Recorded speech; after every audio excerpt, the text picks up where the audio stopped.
one of our reporters visited the court premises and clearly reported that litigants who had visited these courts were left very disappointed as the Judicial Services Staff Association carries through its threat of a nationwide strike which takes off today. The industrial action has also affected businesses around the various court metropolis. So let's look at what is also happening in Kumasi.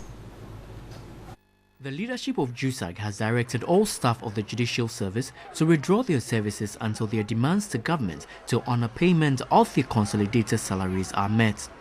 In Kumasi, activities have slowed down at the new appeals court complex, the High Courts and other circuit courts. Security personnel who are members of JUSSAG were, however, at post to protect the property of the courts as directed by JUSSAG national executives.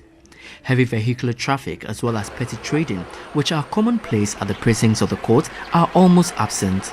The story is similar at the former High Court building around the Kumasi Central Police Station, which now houses the circuit courts. Relatives of accused persons were seen loitering around the premises of the courts. Some were disappointed at the turn of events. Prosecutors, lawyers and court warrant officers also had virtually no business to conduct. Police investigators had no option than to return accused persons to the various police stations and prisons. All right, so that is in the Ashanti region. Let's swing straight to the northern part of the country. Zubaida Ismail has joined us on the line to let us know what the mood is like at the various court premises in the northern part of the country. Zubaida, good afternoon. Thank you very much for joining us. Good afternoon, Martha. Yes, which of the court premises have you visited, and how different is the mood with what we are seeing in Accra and Kumasi?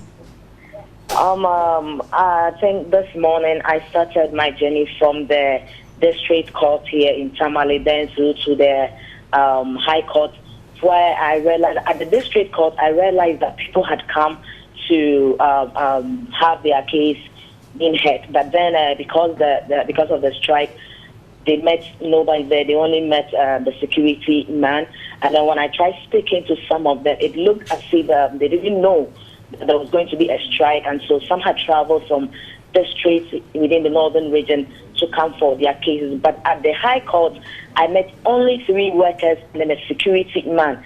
Over there, I didn't meet any clients who had come to look through or his or her case. It was just 3 workers and then the security man. And then these workers were actually exiting the premises. And when I tried speaking to them, they declined to speak to the media. According to them, they've been instructed not to speak to the media. And so if you come to the northern region, Tamale, to be precise, we have the courts being abandoned. You have a very big padlock at the entrance of the court. Hello? Yeah, hello? Yes, all right. So, well, we would have to leave it here for now. Thank you very much, Zubaida Ismail. She is TV3's Northern Regional Correspondent, was telling us the impact of the judicial strike which kicked off earlier this morning. And we visited the Ashanti region. She reported from the Northern region, and here in the Greater Accra region as well, the impact seemed to have been quite felt by persons who had visited the various courts to be served.